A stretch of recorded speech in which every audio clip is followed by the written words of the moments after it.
Sir एक बात बताऊं, चालाकी से और दिमाग से कुछ होना होता तो सर चौसर का खेल जो है ना वो दुर्योधन ने जीता था।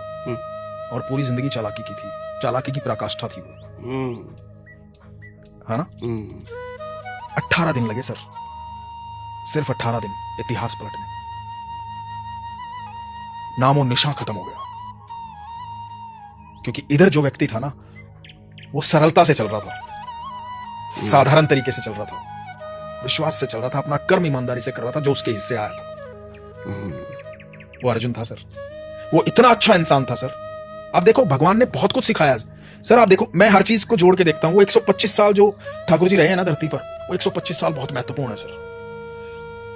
आप देखो अर्जुन जितना अच्छा इंसान कौन कहां होगा कि अर्जुन, कई बार लोग बोलते हैं ना यार जितने अच्छे इंसान होते हैं ना उनके जीवन में बड़ी तकलीफें होती हैं। नहीं होता ऐसा, मैं नहीं मानता। हाँ, लेकिन लोग बोलते हैं इस बात को। मैं आपको बोल रहा हूं सर, अर्जुन जितना अच्छा इंसान कि अर्जुन युद्ध भूमि में खड़ा है, पहला दिन है, भगवान को बोलता है कि प्रभु, तब तक तो जानता ही नहीं था ये भगवान है, तब तक तो एक मित्र के तौर पे जानता था। बोला कि माधव मध्य में ले चलो, मध्य में चले गए क्योंकि सारथी थे कृष्ण, जहां कहते वहां लेके जाना था।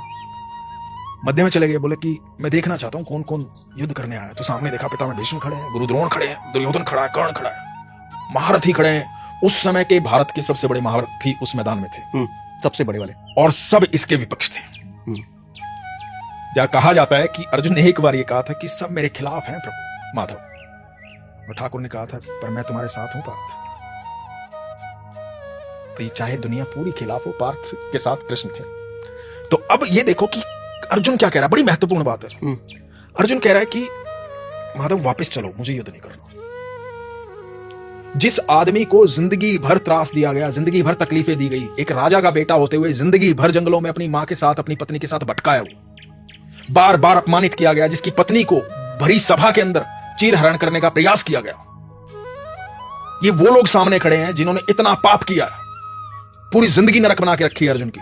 उनके प्रति भी अर्जुन क्या कहता है कि प्रभु मुझे युद्ध नहीं करना, अपने हैं ये अपने हैं, इनको मारने के बाद यदि तीनों लोगों का साम्राज्य भी मुझे मिल गया तो कोई फायदा नहीं है प्रभु, वापस चलो।